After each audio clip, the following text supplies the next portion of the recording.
How's it guys, Justin here, and welcome back to another video of Justin on Cars. And today, today we have the Jaecoo J7 again, and it's been exactly a year, 1 year since I've driven the Jaecoo J7. So today we're going to give it the smile rating. So I want to see if this vehicle still gives that same smile that I got on this car 1 year ago. And I think you're going to be pleasantly surprised. And remember, if you want to see the full review of this vehicle, I will leave the link in the description below so you can go see the full review of this vehicle. Then we go through the space and everything of the car, the driving, everything. But today we're going to do our smile rating. So enjoy.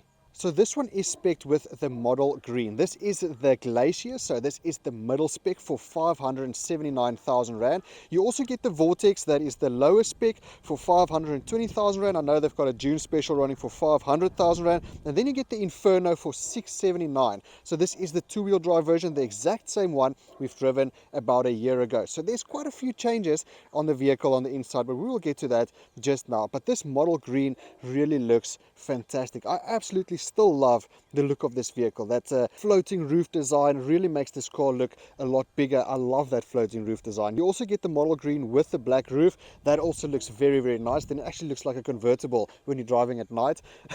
You still get the fake exhaust at the bottom over there, but I mean, it just gives this car an appealing look. I love the look of this vehicle 100%. I like this glass or plastic running all the way through. It does give that glass effect.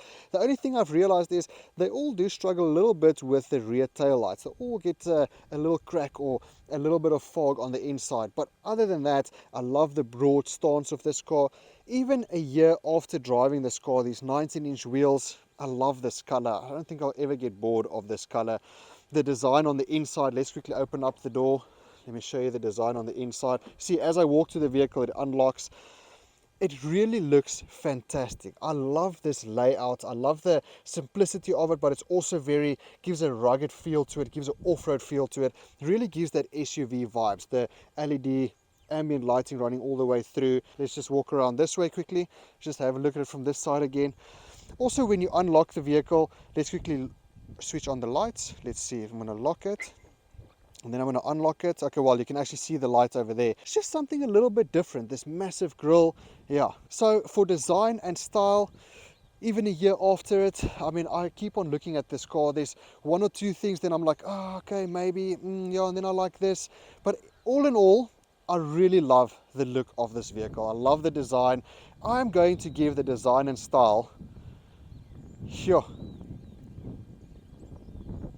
I'm going to give it an 8. Yeah, I think an 8 is what this vehicle needs on the design and style. I really love the look of this vehicle. Now on to tech and features. So yes, I do get keyless entry. That is a standard throughout all the ranges. 6-way adjustable seats with lumbar support, and these seats are also quite nice. But in any case, let's jump in. We're going to go through the tech and features. Get an 8-speaker Sony surround system, ambient lighting inside the vehicle. Now this is where the difference comes in. So previously with the Glacier, you did get heads-up display and a 14.8-inch screen. So immediately if you see the other video, if you see this one, this is the 13.2-inch screen. You only get the 14.8 now in the Inferno. I guess I know why they had to do that. That's obviously also because there's a 100,000 Rand increase in the price, and they kind of had to justify that, I would say. I'm not too sure, but that's just my feeling. With this vehicle, you get a lot of driver assistances, even as a standard, but with this specific one, you get all the driver assistance. So adaptive cruise control, lane change warnings, lane change assistances, rear cross traffic alert, so many different things. And obviously, the screen is very, very user-friendly, very quick, very easy to use, and nice and big. This is not too big. It's actually just perfect for me, to be dead honest with you. Automatic headlights and everything. You do also get a sunroof in this vehicle. We are basing the score on this exact car for the price range of 579,000 Rand. And you can see over here, Apple CarPlay and Android Auto is also a standard on this vehicle. So there's your Apple CarPlay, Android Auto. Navigation is also standard on this car. So if I click on the Navi, do you want to continue? No, I don't want to continue. Starting but navigation. Okay, and now we want to cancel the navigation. Navigation is working now. No, cancel the navigation. Navigation is working now. Hi, may I help you? Cancel the navigation. Navigation has been cancelled. See you next time. How cool is that, guys? That's very, very intuitive. Vehicle center, so we can go into whatever the case, system, displays, device manage. Okay, so let's go into the vehicle itself. Hello, vehicle. Okay, I must switch on the vehicle first. Let's do that. Okay, vehicle settings, and you can see I can change quite a few things here. Wireless charging. I mean, there's so many things inside this vehicle. So for tech and features, I mean, it's an 8-speaker Sony sound system. It's very, very good. A lot of bass, but not the clearest. I think I'm going to like a sunroof, but no automatic sunroof, so I have to physically keep the button in. So there's a few things. I'm going to give it a solid 7. I think a 7 out of 10 is perfect for this vehicle. Another reason I'm giving it a 7 is because all the tech and features don't always work like 110%. So I'm going to say a solid 7 because it's got everything, but like this morning when I got into the car, for instance, my seat didn't want to move back forward with your comfort entry. So that's basically why. Everything is there, but it doesn't always work all that well. Not always, most of the time it works, 90% of the time, but you do get those glitches every now and then. Now let's get to the comfort and practicality. So let's open up the boot first. 412 liters of boot space, and yes, of course, you can push these seats flat down to get that extra bit of space. You do get a nice cover over here, very solid cover. You can feel that this is expensive quality. You do get some hooks over here, a nice light, a 12-volt socket, a nice hook on this side as well for your groceries. You even get some hooks over here for a net to keep everything nice and sturdy inside the vehicle. And then, funny enough, this is the only version where you get a Maury Biscuit spare wheel. On the Vortex and the Inferno, you get a full-sized spare wheel.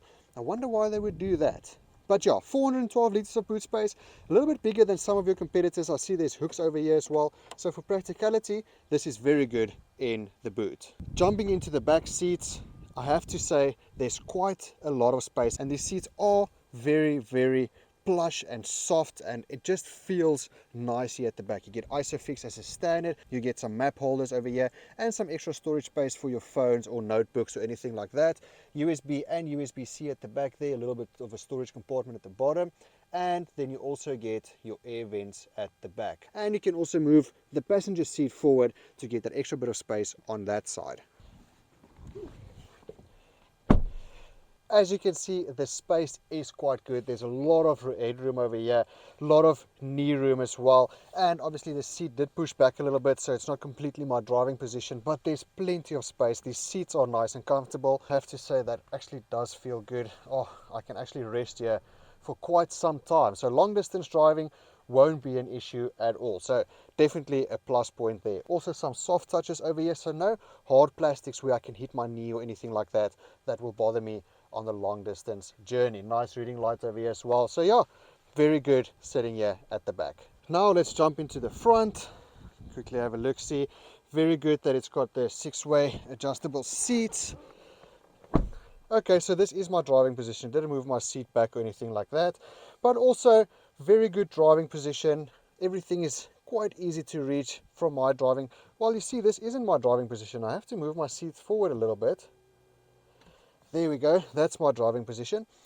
Everything is very easy to reach. You have to stretch a little bit, so for comfort, that makes it a bit difficult for the driver, but also lacquer for the passenger. That will make sure that obviously you keep you entertained while you are driving.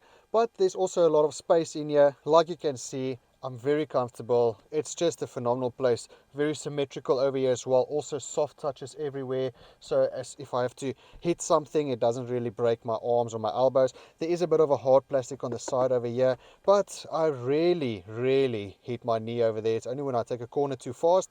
But everything here is very nice in reach. The space is enormous. There's a lot of space for my passenger sitting next to me, so we don't bump each other. So I would say, for comfort and practicality in this vehicle, there's a lot of storage space as well. Big storage bins, extra hooks over here, storage bins at the side over here, cup holders, a very big storage space at the bottom here, with cooling as well to keep your cold drinks nice and cool. Place where you can have your tissues. So I would say there's 3 spaces for your phones. Comfort and practicality on this SUV over here, there's one thing that did bother me in the beginning. It was the seat over here. So this thing over here pushed a little bit into my back in the beginning, but then I started getting used to it. Now I don't even feel it anymore. Now the seat feels very nice and soft. So for comfort and practicality with the soft suspension, the way the car drives, I'm also going to give this a solid 8. Here we go. After 1 year of not driving the Jaecoo J7, we are finally back into one of my favorite, more affordable vehicles. And guys, I have to say, I've been driving quite a few vehicles in between since I first drove the Jaecoo J7. It's literally been exactly a year. So it's almost like an anniversary of not driving the car. And I was wondering, what is it going to feel like when I jump back in here? Am I still going to feel the same about this car after a whole year, after driving all the other different vehicles or brands? I was pleasantly surprised when I jumped in here again. And yeah, this car just reassured me now that I really still love this vehicle. Like, out of driving all the other brands, I still feel like this vehicle has a lot to offer. And not has a lot to offer, offers a lot. It really has such a smooth drive. I mean, for the price point of 579,000 Rand on this Glacier, it really is such a beautiful drive. The steering is nice and soft. Yes, you don't get all that feedback that you will get from a sportier vehicle, even though this is the Tiggo 7 Sport in America, and then the Tiggo 7 Plus is what we will have, the Tiggo 7 Pro. But in any case, that's a story for another day. It does have a very good SUV feeling to it. So it really is a solid vehicle. I can't complain about the fact that the vehicle is maybe like bouncing around or is not a solid vehicle or anything like that. It's a solid car. It drives nice. The gearbox is very intuitive. The gearbox works very well with the engine. This 1.6 really delivers a lot of power, and you can actually feel I'm driving uphill now, and it still goes. There's no issues with this engine. It's really just fantastic. I mean, for the price point of 579,000 Rand, I really feel like this is a fantastic vehicle. Value for money, it is really like on top of it. Honestly, it is really very good value for money, especially if you're going to go brand new. I really enjoyed my time with this car, and I was so glad to get it back after a year. Well, it's a different one. There's a few things that obviously changed, like I showed you guys, and that doesn't bring the value for money down on this vehicle for me. You still get a lot, and yeah, I don't know. It's just a fantastic car. At this price point, I cannot fault the driving of this car. Obviously, we will give it a score, the driving feel, and I have to compare it to everything else that I've driven in the SUV segment. So for me, this 7-speed DCT box is very smooth. It is very nice. It's one of the top 10 best gearboxes that you do get in the automotive industry, and you can feel that. The only thing for me is the DCT is a bit clanky. So if I go uphill, for instance, the car doesn't really like driving very slow uphill. It does tend to, like, I don't know, you can hear the fan kicking in, so it doesn't really like driving slow.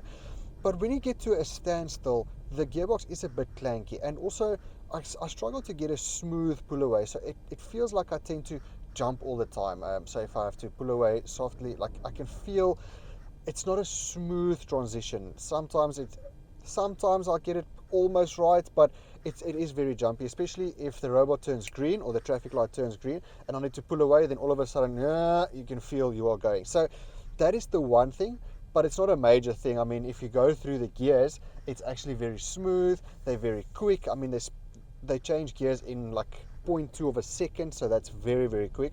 And it chooses a gear according to your driving level. So if I go uphill, it knows, okay, it must be in first or second gear. So that is very nice. The engine delivery is very good. It's very responsive. It's quiet. You hear the engine noise, but it's not like that funny 1.5. It's not like that funny engine noise. It actually sounds pretty good. I mean, if I put my foot down,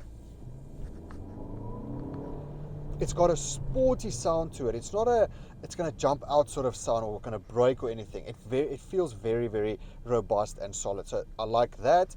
I like the steering, even though I can't always feel, it's a very soft steering, so I can't always feel the feedback from the road. But if you want to just travel around, if you're not a sporty driver, oh, there's a Porsche 911 Carrera standing there. If you're not a sporty driver and you just like a car that's comfortable and easy to maneuver and easy to steer, then this is really perfect. I mean, where you put your steering wheel, the car goes there. And if I put it into sport, Normal mode. Sport mode. Sport mode, so I'm going to go around this corner. You see, it's very responsive. Like, I'm going to put my foot down now. 1, 2, 3. You see, it pushes, guys. This 145 kilowatts is really not a slouch. So I think I will most probably give it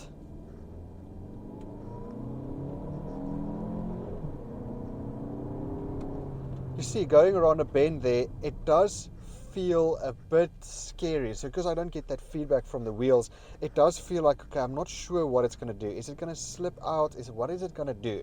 So that does, now I can smell that. So that does scare me a little bit. So I would say for everyday drive, long distance drive, if you're not a sportier person like me or anything like that, or even if you are, I would in general give this car a score for driving feel. I would say a solid 7 out of 10. I'm going to call it a 7 out of 10. I feel like that's a good score.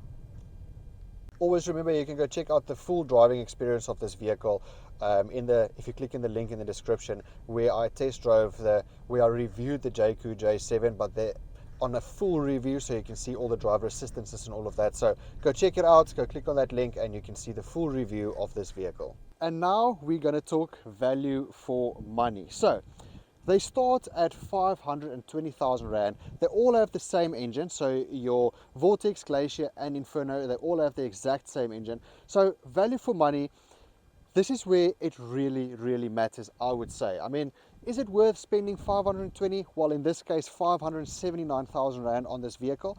There's other cars out there for 500,000 Rand with leather seats, where this is it's kind of a leatherette seat. So yeah, is it worth spending that 579? Well, if I look at everything on the car, I mean, it did get some high scores. There are a few things that's not that great at the end of the day. So yes, you do get soft touch over here, soft touch here. I kind of get that. But yeah, there's some plastics over here that just tend to look a bit cheaper. Over here, for instance.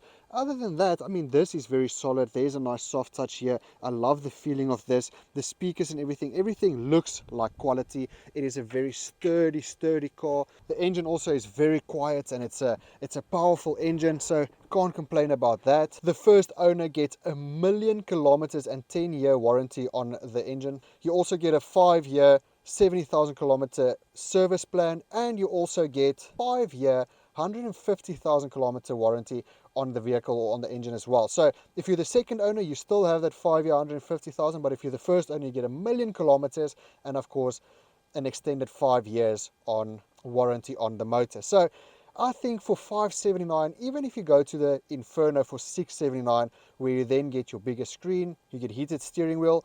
Yes, you also get heated and cooled seats. I didn't mention that.